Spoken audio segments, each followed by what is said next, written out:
बच्चों, आज हम ग्लोब के माध्यम से और श्यामपट्ट के माध्यम से आपको अक्षांश और देशांत रेखाओं के बारे में बताएंगे।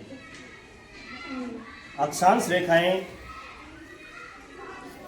रेखाएं जो रेखा पूर्व से पश्चिम की दिशा में खींची जाती हैं उन्हें अक्षांश रेखाएं कहते हैं। मध्य में एक रेखा होती है जिसे भूमध्य रेखा कहते हैं। भूमध्य रेखा 0 डिग्री अंश पर होती है। अक्षांश रेखाएं समांतर दूरी पर होती हैं। 1 डिग्री के अंश पर एक रेखा भूमध्य रेखा से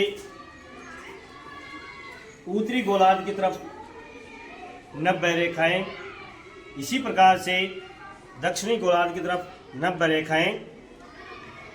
पृथ्वी के 2 ध्रुव होते हैं, एक उत्तरी ध्रुव होता है, एक दक्षिणी ध्रुव होता है, जिस पर वो अपनी गति करती है। पृथ्वी गोल है परंतु ध्रुवों पर चपटी हुई है, दोनों ध्रुवों पर दबी हुई है। अक्षांश रेखाएं 1 डिग्री अक्षांश में लगभग 111 किलोमीटर की दूरी होती है। अक्षांश रेखाओं की संख्या 90 उत्तरी ध्रुव की तरफ, 90 दक्षिणी ध्रुव की तरफ और एक हम भूमध्य रेखा या विषुवत रेखा को मिलाते हैं जब इनकी कुल संख्या 181 है। अक्षांश रेखाएं समय के लिए, स्थान के लिए, ऋतुओं के लिए इनका हम प्रयोग करते हैं। अक्षांश रेखाएं जो हैं वो हमेशा पूर्व से पश्चिम की तरफ पृथ्वी के ऊपर खिंची हुई होती है। ये काल्पनिक रेखाएं होती हैं। ग्लोब के माध्यम से आपको देशांतर रेखाओं के बारे में समझाया जाएगा। पृथ्वी के 2 ध्रुव हैं, एक उत्तरी ध्रुव, एक दक्षिणी ध्रुव। जो रेखाएं उत्तरी ध्रुव से दक्षिण की तरफ जो खिंची हुई हैं वो रेखाएं देशांतर रेखाएं कहलाती हैं। देशांतर रेखाओं के बीच में भी के मध्य में भी एक रेखा होती है जिसे हम प्रधान मध्याह्न रेखा कहते हैं या यामोत्तर रेखा कहते हैं। देशांतर रेखाएं ध्रुवों से जैसे खींची जाती है और मध्य में जब आती हैं भूमध्य रेखा के पास तब इनकी चौड़ाई बढ़ जाती है और ध्रुवों के ऊपर एक बिंदु में मिल जाती है। ये देशांतर रेखाओं की संख्या 360 है। देशांतर रेखाएं समांतर नहीं होती क्योंकि केंद्र बिंदु पर इनके बीच की दूरी कम होती है और मध्य में इनके बीच की दूरी बढ़ जाती है। देशांतर रेखाओं को अंग्रेजी में हम लॉन्गिट्यूड कहते हैं। देशांतर रेखाओं से हम समय, दिशा, स्थान आदि की जानकारी के लिए हम इनका प्रयोग करते हैं। देशांतर रेखाएं भी काल्पनिक होती हैं।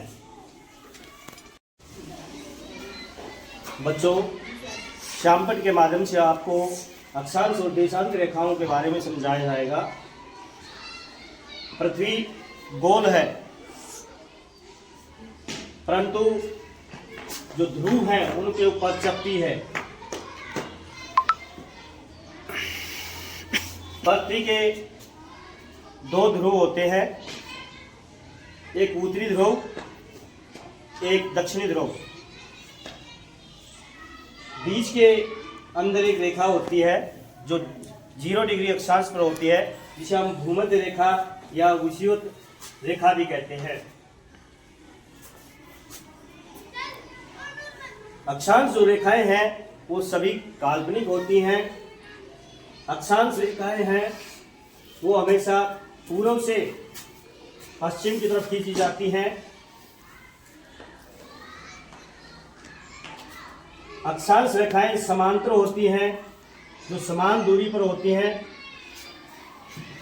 भूमध्य रेखा 0 डिग्री पर होती है।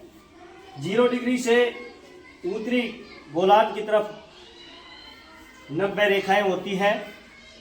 इसी प्रकार से 0 डिग्री से दक्षिणी गोलार्ध की तरफ 90 रेखाएं होती हैं, जो एक एक डिग्री के अंश पर होती हैं। एक एक डिग्री अंश के बीच की दूरी लगभग 111 किलोमीटर होती है। कुल अक्षांश रेखाओं की संख्या 181 होती है। अक्षांश रेखाओं का प्रयोग हम दिशाओं, स्थान, ऋतुओं आदि के लिए करते हैं। इसी प्रकार से देशांतर रेखाओं के बारे में आपको समझा रहा हूं मैं। देशांतर रेखाओं के मध्य में एक रेखा है जिसे हम प्रधान, मध्याह्न या यामोत्तर रेखा कहते हैं। देशांतर रेखाएं उत्तरी ध्रुव से दक्षिणी ध्रुव की तरफ खींची जाती है। देशांतर रेखाएं समानांतर नहीं होती, क्योंकि ध्रुवों के ऊपर इनके बीच की दूरी कम होती है और भूमध्य रेखा पर जाने के बाद इनके बीच की दूरी है वो बढ़ जाती है। देशांतर रेखाओं की संख्या लगभग 360 है। देशांतर रेखाओं का भी हम प्रयोग समय के लिए, स्थान के लिए करते हैं। अक्षांश और देशांतर रेखाएं इसलिए हमारे लिए सहायक हैं। ये दोनों रेखाएं काल्पनिक है। बच्चों समझ में आया आपके? Yes sir. अब आपसे मैं प्रश्न पूछना चाहता हूं। लड़कों में से बताएंगे अक्षांश रेखाएं किस दिशा की तरफ खींची जाती हैं? पूर्व से। खड़ा होके बताइए। पूर्व से पश्चिम की ओर। शाबाश, आपका आंसर सही है। Sit down. अब लड़कियां बताएंगी। बेटा, अक्षांश रेखा की संख्या कितनी होती है? अक्षांश रेखाओं की संख्या कितनी होती है? करिए क्या बताइए अभी। 181। शाबाश, आपका भी आंसर सही है, क्योंकि हमारी अक्षांश रेखाएं हैं उनकी संख्या 181 होती है। इसी प्रकार से लड़कों में बताएगा 1 डिग्री अक्षांश के बीच की दूरी कितनी होती है? 111 किलोमीटर। किलोमीटर साथ में बोलना आपको, ठीक है। इसी प्रकार से लड़कियों में जो हमारी अक्षांश रेखाएं हैं,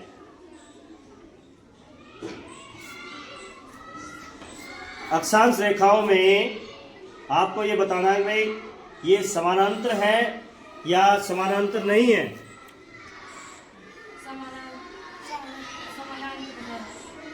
अक्षांश रेखाएं सभी समानांतर हैं, ठीक है। इसके बाद मैं देशांतर रेखाओं के बारे में पूछूंगा आपसे। भाई, देशांतर रेखाओं की संख्या कुल कितनी होती है? 360। इसी प्रकार से लड़कियों में बेटा देशांतर रेखाएं होती हैं, वो समानांतर होती है या नहीं होती?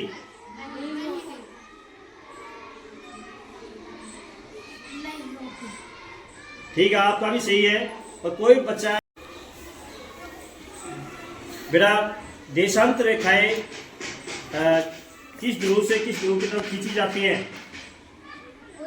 उत्तरी ध्रुव से दक्षिणी ध्रुव। ठीक है। इसी प्रकार से जो देशांतर रेखाएं हैं उनका लड़कियां बताएंगे, उनका प्रयोग हम किस लिए करते हैं? बेटा, देशांतर रेखाओं का प्रयोग किस लिए करते हैं? देशांतर रेखाओं का उपयोग किस लिए करते हैं पता है? आपको बताया गया था समय के लिए, स्थान के लिए, हम उसका पता करने के लिए। दिशाओं के लिए हम इसका प्रयोग करते हैं, स्थान के लिए हम इसका प्रयोग करते हैं देशांतर रेखाओं का। ये सभी रेखाएं काल्पनिक होती है। सभी बच्चों को मैंने अक्षांश और देशांतर के बारे में बताया। धन्यवाद।